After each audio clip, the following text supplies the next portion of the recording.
Good morning everyone. I hope you are very well. You know what guys, हमने last video में क्या क्या discuss किया था। हमने लास्ट वीडियो में 13 चैप्टर को कंप्लीट कर लिया था और हमने काफ़ी अच्छे से उस चैप्टर को समझने की कोशिश करी थी। अगर उस चैप्टर को लेके आपके मन में कोई भी क्वेश्चन पुटअप हो रहा है तो आप उस क्वेश्चन को मेरे से पुटअप करें। ओके, कमेंट बॉक्स में आप कमेंट करना बिल्कुल ना भूलें और आपको अपने डाउट को क्लियर कर लेना है। ओके, तो आज हम यहाँ पे बात करने वाले हैं चैप्टर नंबर 14 के बारे में। जैसे कि आप सभी लोग इस चैप्टर का नाम देख पा रहे हैं, इस चैप्टर का नेम है विद्युत धारा और इसके प्रभाव। आखिर विद्युत धारा और इसके प्रभाव आखिर होते क्या हैं। इस चैप्टर में हम काफ़ी कुछ अलग जानने वाले हैं जो शायद आप लोगों को नहीं पता होगा। अगर आप लोगों ने बुक को एक बार पढ़ चुके हैं तो आपको काफ़ी अच्छे से पता होगा इस चैप्टर के बारे में कुछ कुछ, लेकिन जो मैं बताने वाली हूँ शायद वो आपको नहीं पता होगा, इसीलिए आपको वीडियो को एंड तक देखना है। Okay, so let get start.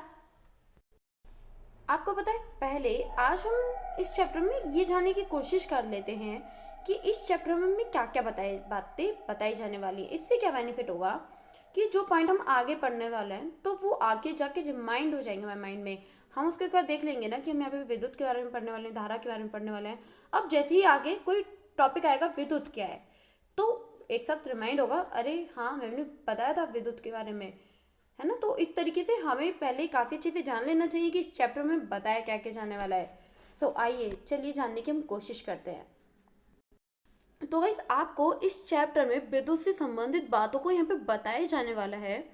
विद्युत तो जब तारों के माध्यम से प्रभावित होती है, ठीक है, तब वो प्रभावित होती है तो क्या क्या उसमें प्रवाह होते हैं उसके बारे में भी आपको इस चैप्टर में बताया गया है। किस प्रकार बैटरी का संयोजन होता है, ठीक है, इस चैप्टर में आपको बैटरी के बारे में बताया जाने वाला है।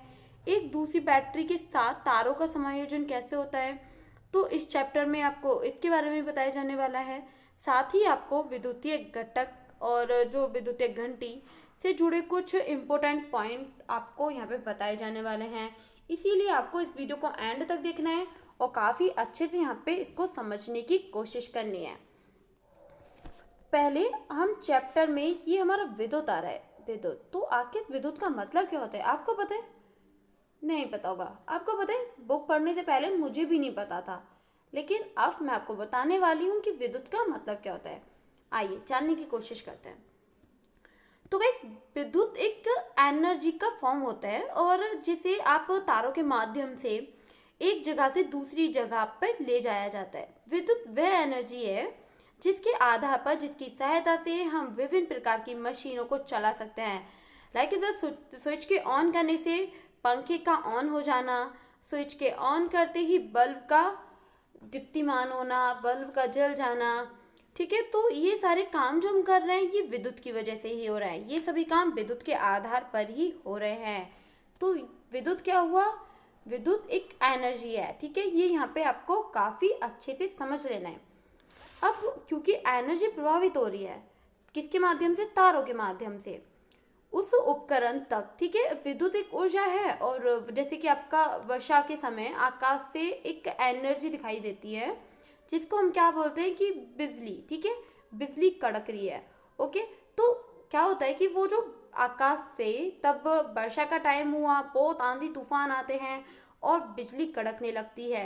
बहुत ही ज़्यादा खतरनाक बिजली होती है, उसके बोर्ड जो होते हैं ना, मतलब बहुत ज़्यादा हाई होते हैं। और अगर कोई व्यक्ति को वो बिजली गिर जाती है ना, वो लाइट गिर जाती है, जो विद्युत गिर जाता है, तो उससे क्या होता है, व्यक्ति की डेथ भी हो सकती है, ठीक है। इसीलिए किसी को बाहर नहीं जाना चाहिए उस टाइम पे, घर में ही रहना चाहिए, ओके। सो वह भी विद्युत का ही एक फॉर्म होता है। कौन होता है विद्युत का फॉर्म? जो बिजली बादल में कड़कती है, ओके, जो आसमान में कड़कती है, जो आकाश में कड़कती है। खुले हुए तारों में हमें, एक तरीके से आपने देखा होगा, खुले हुए तारों को हमें कभी नहीं छूना चाहिए। अब खुले हुए जो तार होते हैं, अगर हमने उसको टच कर दिया तो हमें क्या होगा? करंट लगेगा और करंट लगने से हमारी डेथ भी हो सकती है। आप न्यूज़पेपर पढ़ते होंगे, न्यूज़पेपर में आपने काफ़ी बार पढ़ा होगा कि 5 साल के बच्चे की डेथ हो गई थी, उसने खुले हुए तारों को छू लिया है, या फिर उसने फ्रिज की साइड से उसे करंट लग गया। तो ये सारी बातें यहाँ पे आपको काफ़ी अच्छे से समझ लेनी है।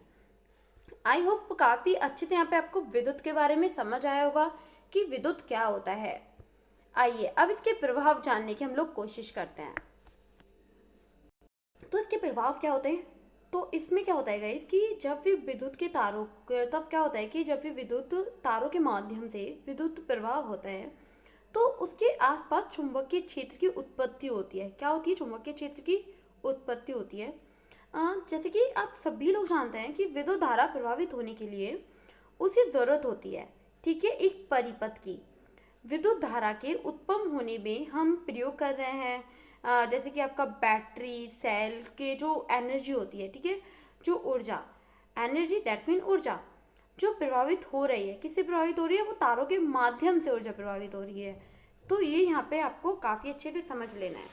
अब विद्युत के जो अवयवों का प्रतीक आखिर ये क्या होता है? तो वैसे होता क्या है कि विद्युत से संबंधित जितने भी अवयव हैं उन्हें प्रतीक के रूप में दिखाया जाना है, जैसे कि विद्युत अवयव के प्रतीक के रूप में दिखाया जाना चाहता है। अब इससे काफ़ी हेल्प मिलती है, संक्षेप में सारी बातों को समझा सकते हैं हम लोग, ठीक है। तो यहाँ पे इसको काफ़ी अच्छे से समझ लेना है। अब यहाँ पे एक वर्ड आया परिपथ, ठीक है। अब ये परिपथ, विद्युत परिपथ आखिर होता क्या है? आइए इसे जानने की हम लोग यहाँ पे कोशिश करते हैं। तो ऐसा होता क्या है कि जो विद्युत परिपथ होता है ना, तो विद्युत परिपथ हम उसे बोलते हैं, विद्युत का परिपथ वह मार्ग व धारा होता है जिससे विद्युत होके गुजरती है। क्या? जिससे विद्युत होके गुजरती है, तो वो क्या कहलाता है? विद्युत परिपथ कहलाता है।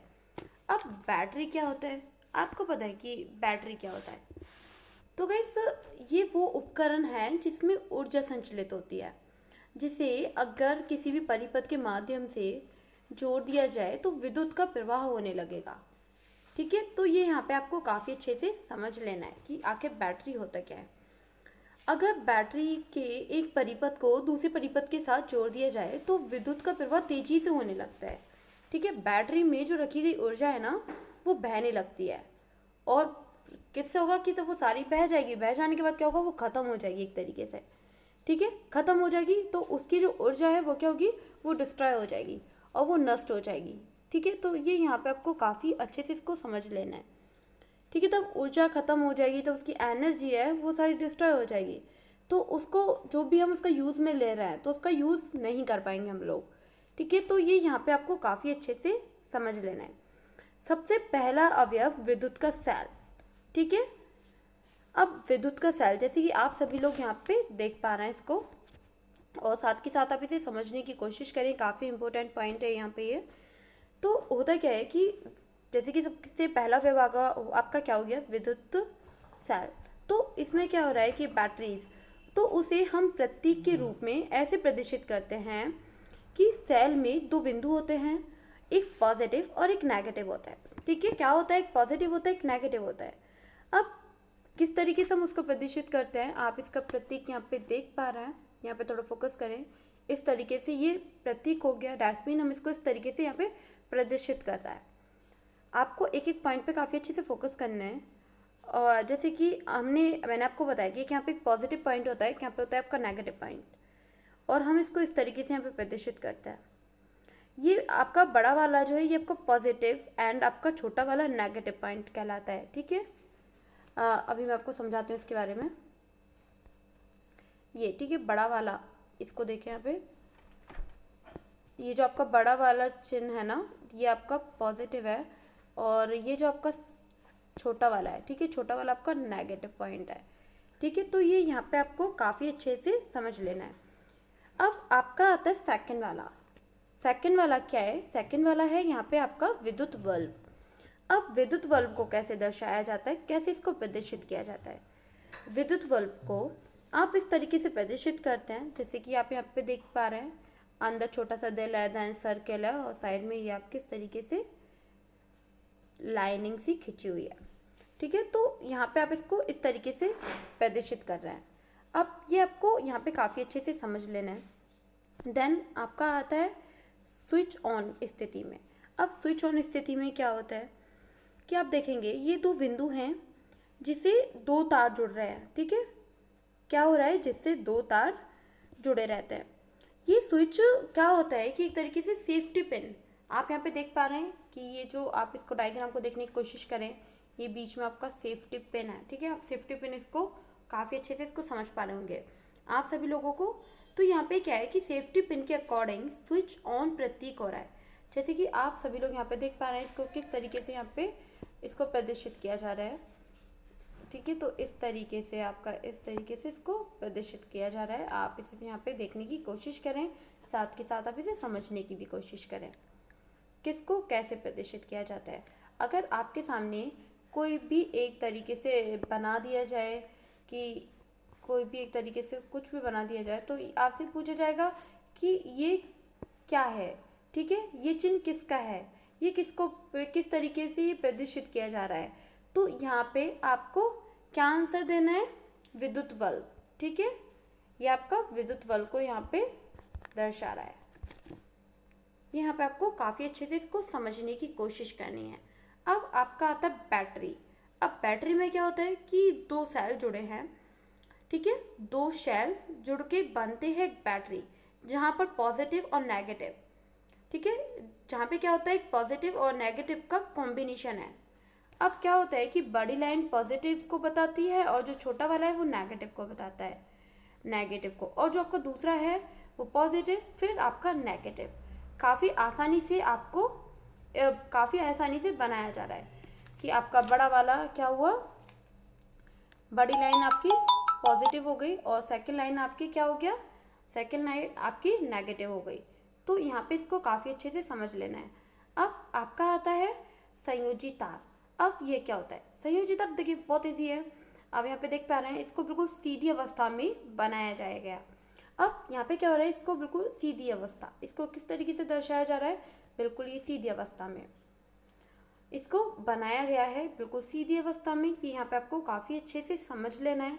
आई होप काफ़ी अच्छे से आपको समझ आया होगा कि विद्युत शैल को किस तरीके से प्रदर्शित किया जा रहा है, विद्युत बल्ब को स्विच ऑन की स्थिति में, स्विच ऑफ की स्थिति में, ठीक है, और आपका बैटरी में और संयोजी तार में। तो ये यहाँ पे आपको काफ़ी अच्छे से समझ आ गया होगा। अगर आप लोगों का कोई भी डाउट रह जाए तो आप उसे कमेंट बॉक्स में क्लियर कर लेना, ठीक है। अदरवाइज़ आप लोगों को स्टडी में कोई भी प्रॉब्लम आ रही है वो भी आप मुझसे डिस्कशन करें, आप कमेंट बॉक्स में उस डाउट को भी क्लियर कर लेना, ओके। मैं आपको उसका भी आंसर दे दूँगी अगर कोई भी प्रॉब्लम आ रही है आपकी स्टडी करने में। आपके पास अनिल सर का नंबर होगा, कोई भी प्रॉब्लम है आप सर को कॉल करें, क्योंकि IAS पॉइंट की पूरी टीम आप लोगों के साथ है। आप अच्छे से स्टडी करें, ठीक है। So thank you so much guys, bye bye, take care.